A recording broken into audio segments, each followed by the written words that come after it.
to welcome this evening an incredible panel to discuss this film and how this film touches the challenges that librarians face today, as well as how librarians are addressing some of those issues. Emilio Estevez not only stars in The Public, he of course is the film's writer and director. He began his acting career more than 3 decades ago with such well-known films as The Breakfast Club, St. Elmo's Fire, The Outsiders.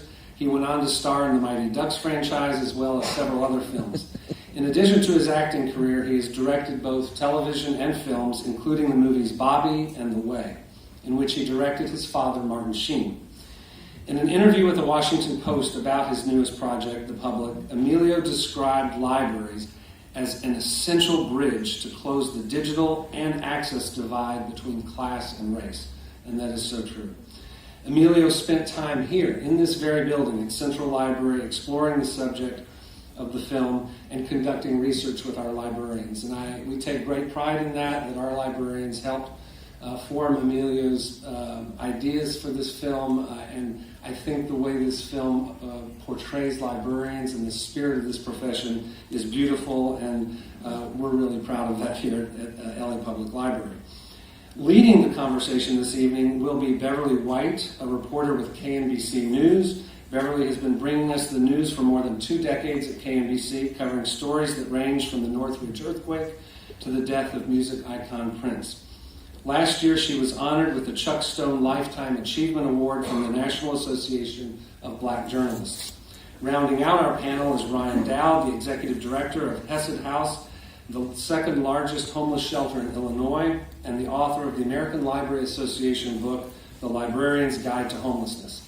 Ryan provides training services to libraries, police departments, and nonprofits, and other organizations around the world on how to work compassionately with individuals struggling with homelessness, mental illness, and substance abuse. We are so fortunate, so delighted to have this panel with us this evening. Please welcome them to discuss the film, The Public. Thank you all so much.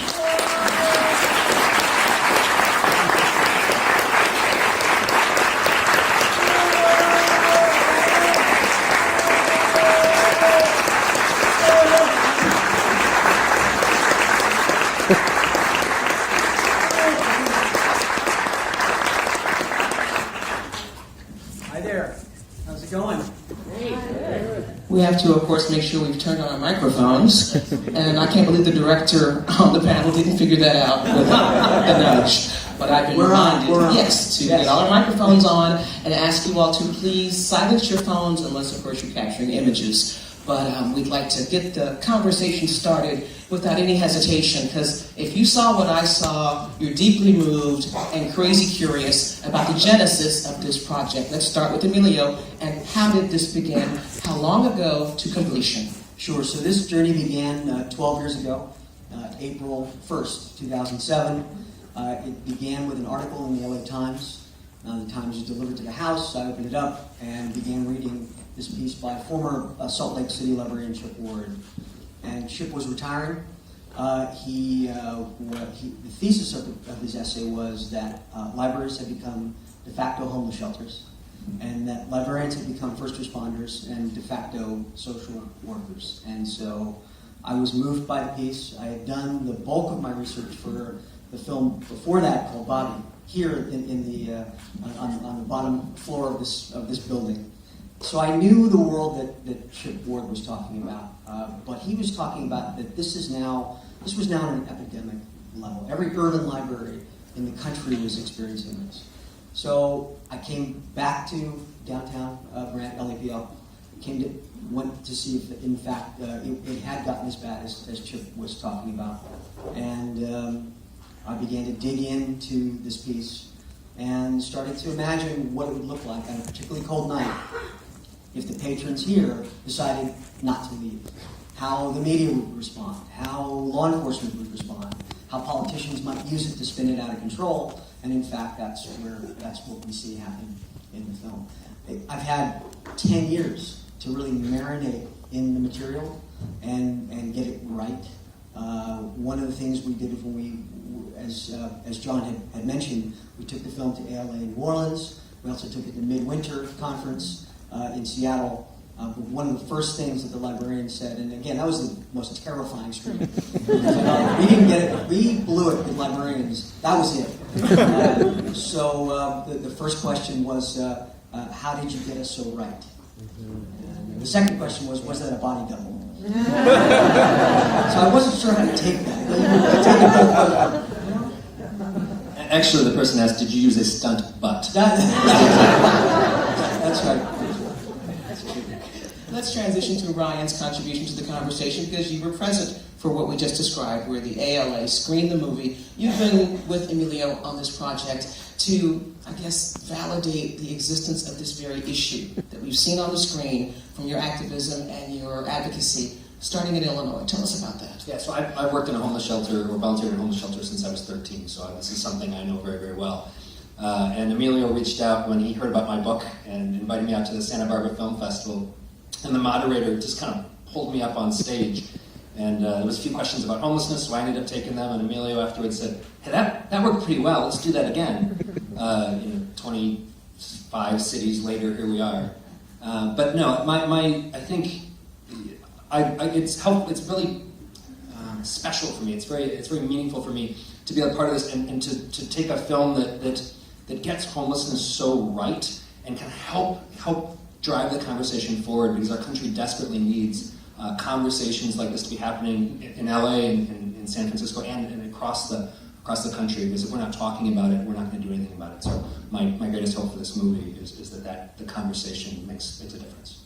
Los Angeles has struggled with this, as we all know, Measure H, the homeless census. Our libraries are on the news with some regularity, not always for the bookishness of what they do, but the clients they serve and the unsheltered who shelter there because there's no place else to go. Is there an agenda here, Emilio? What do you want to accomplish with this motion picture besides heightening awareness? Sure. So my hope for the film, first of all, is that it gets seen, that the conversations are continuing or starting, that people see the film and, rediscover their libraries. We are under this false sense sometimes that libraries are very well funded. Well, everybody in this room can tell us that they're not. And I think it starts with law enforcement, fire, Parks and Rec, and then somewhere all the way down there are our libraries. And so my hope is that people would occupy their libraries again. And second is that folks would check their bias at the door. Well, we have I think a problem in that we assign a story to how an individual ended up on the street, and that's all it is a story, and it allows us to not put a name and a face on that individual. And I think that we need to recognize, we need to have compassion and dignity, and we need to treat people who are less fortunate we need to raise them up. And I'm hoping that the film does that. I'm hoping that the film connects people to what's happening out there. And Ryan, I'd like to get your input on this matter, because you couldn't help but notice it's an all-male population inside that library, but in the streets, in the real world, it's women and children and families, plus the men. Was that a conspicuous oversight for you, or do you see why Emilio went in that direction? No, I mean, but obviously because of the nudity, there wasn't a lot of wiggle room there for particularly children in that scene. But also there's a lot of reality to that, because while the wider homeless population has certainly men, women, children, everybody, the chronically homeless population that's out on the street during a polar vortex and is the last to get sheltered it's not 100% male, but it's overwhelmingly male. And so if this scenario did happen, it would have been almost exactly like that, predominantly male. And Emilio, since we heard the verbiage in the movie, bums and thugs, people often think of men in that way when they're talking about homelessness. Did it hurt you to put those words on the big screen to amplify that hurtful message? Well, in terms of the bums, Stuart, the character Stuart, turns it back around and he says, "This is insane. This is not." Again, it's somebody else's bias that they're bringing and assigning to you. So it was coming out of the mouth of a politician, and so I had no problem putting that in his mouth. In terms of, and it's interesting, when the word thugs was used by Jeffrey Wright, and so we were in the middle of rehearsing that scene, and in the script it was called Boys, and I was having him say, you're acting like boys, and Jeffrey couldn't get his head. He's like, they're not boys, certainly not men, and he says, how about? He says, I got it. He says, you thugs, and that was a big moment in the film. A black man volunteered the word thugs into your and, dialogue. and directing it at two white individuals, which I thought was pretty poignant and electrifying. It was, you could feel it in the room. And I looked at Jeffrey and he said, yeah, that's where we want to go with this. You mentioned the film circuit. What's your distribution plan going forward with this film? How can folks outside this room see it? So we're in the middle of a cross-country tour. We are, this is what's city number, we don't even know anymore. So for the next 3 weeks, we're going to be traveling with the film, doing a grassroots movement, screening in libraries, screening for homeless advocacy groups, and a couple of film festivals. On April 5th, we open nationally on about 200 screens. It's what's called a platform release.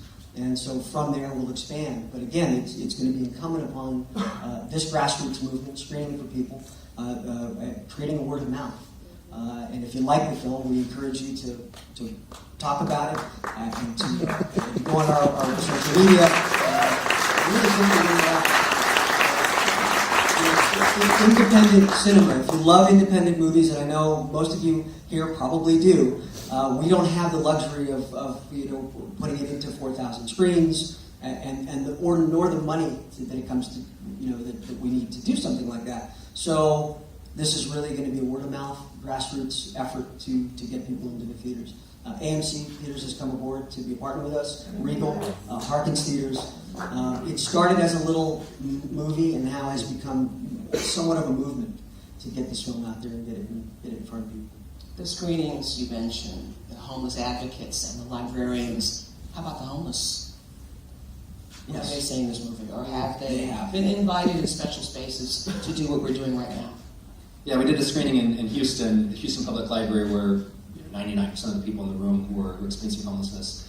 And what was funny is we've done it with library audiences, homeless audiences, etc. And everybody laughs at different things. And the librarians obviously laughed at all the jokes about librarians sitting around reading books all day. But homeless individuals particularly laughed at the parts where the homeless individuals were given power over individuals who historically have power over them. And it was really exciting to see. Right, I think at some point we should engage the audience. I don't know where my timekeepers are or my microphone person are. It's like an Oprah moment where you're going to walk the room with the microphone, and just a reminder, don't take the microphone away. That makes the questions more efficient. We need questions, please, no speeches. And I think Linda is off to the races with a microphone.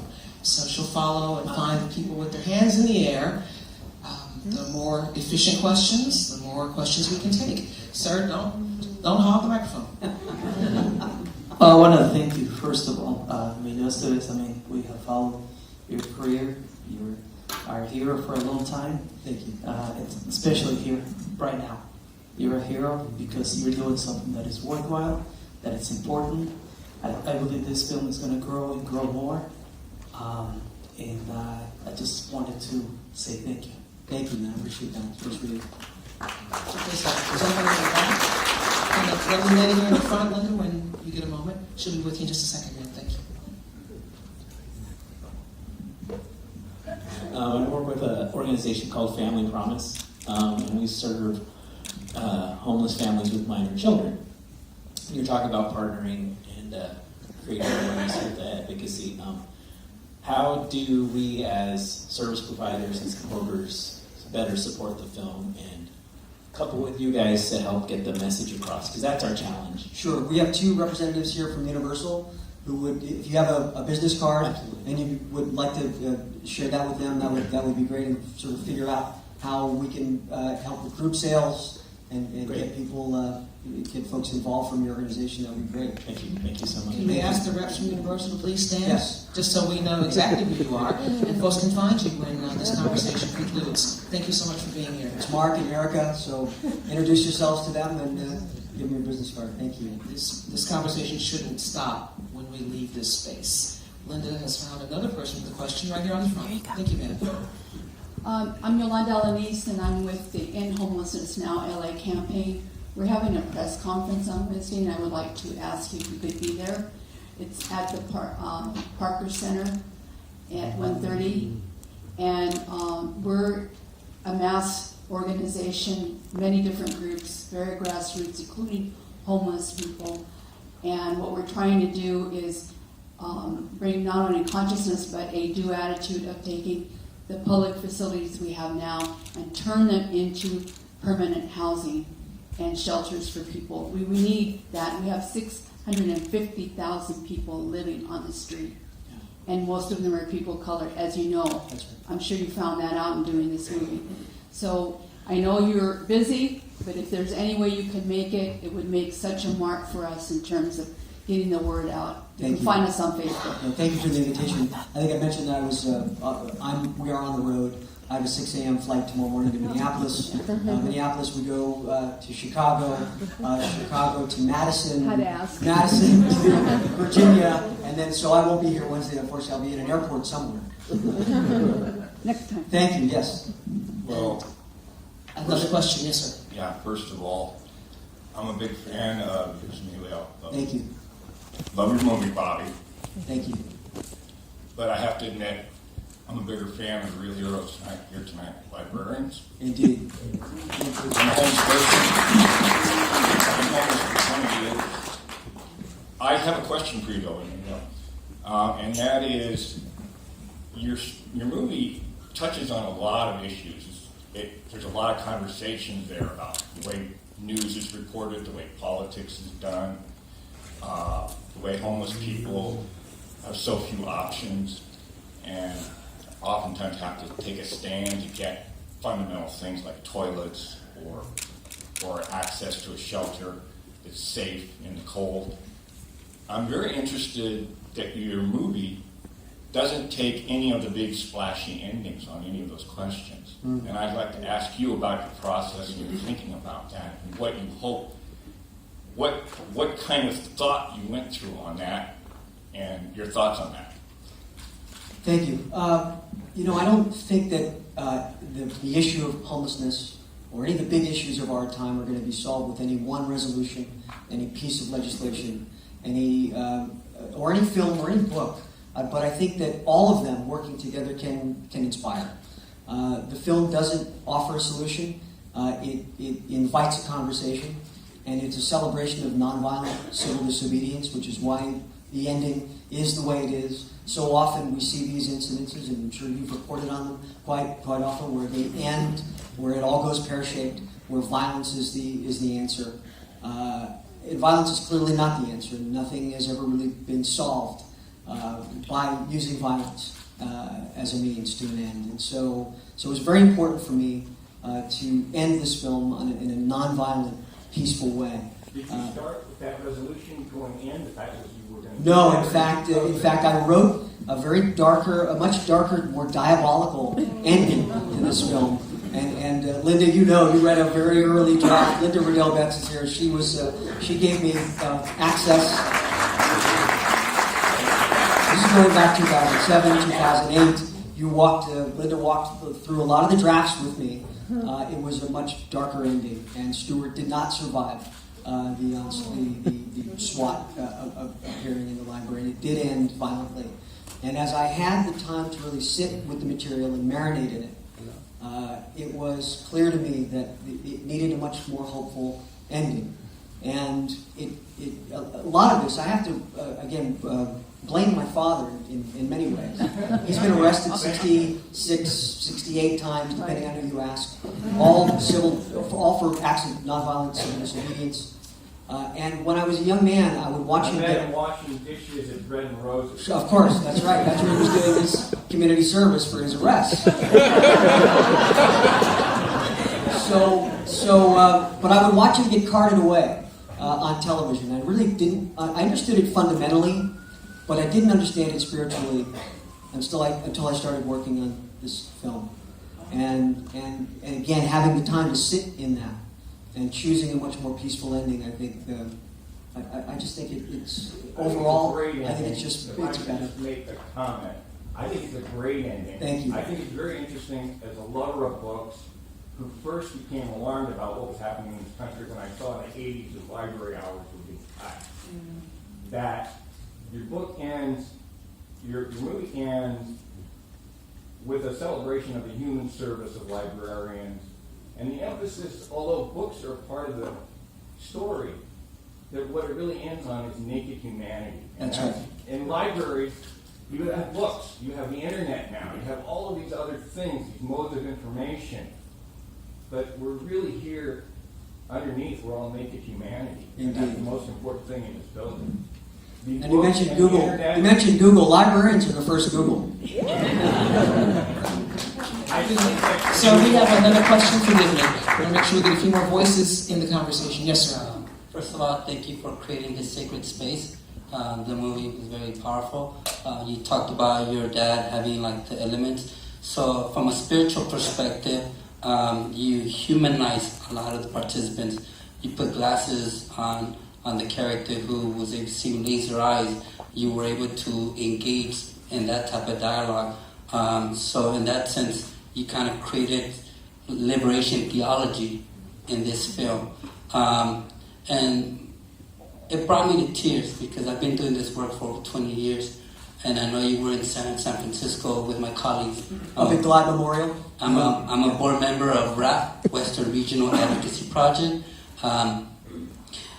It brought me to tears because at the end of the film, when the girlfriend was kind of saying hi, the homeless individual said they will remember us. Yeah, they're not going to forget about. They're us. not going to forget about us. Yeah. And my question is, why have we forgotten about them? The city of Los Angeles is the city of lost angels. We have the homeless capital of the nation. Homelessness is just started in 1979, 1980. That's right. And why have we forgotten about them? And the savage inequalities that have existed, we can blame Reagan, whatnot, but I guess the question is, why have we forgotten about them? And that really pains me.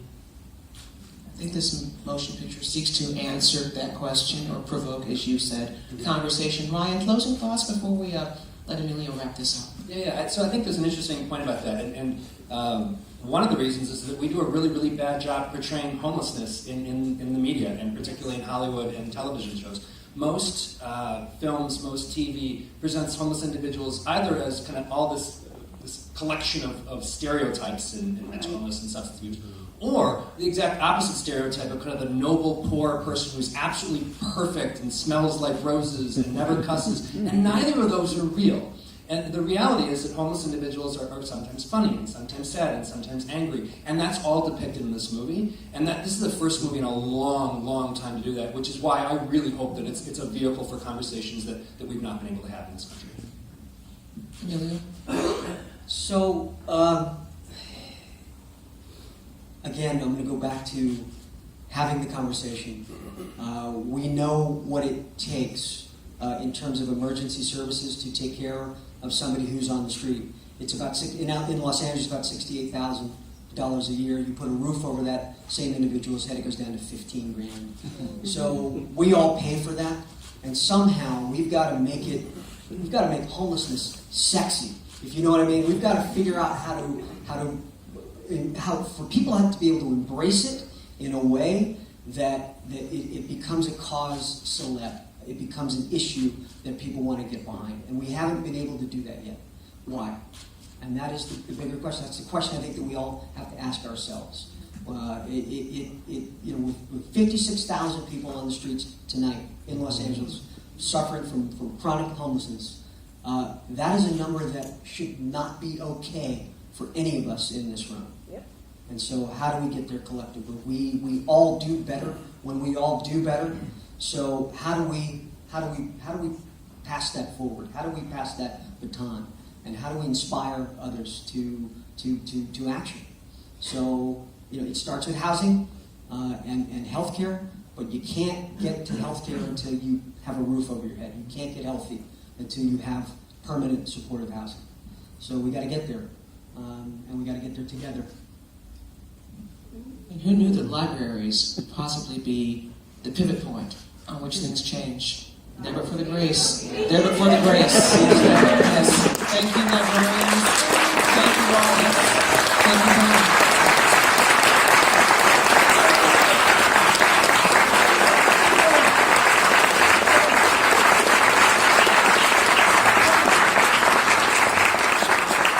I believe we have used up all of our time. Have we used up our time? Are we good? Yeah. Okay.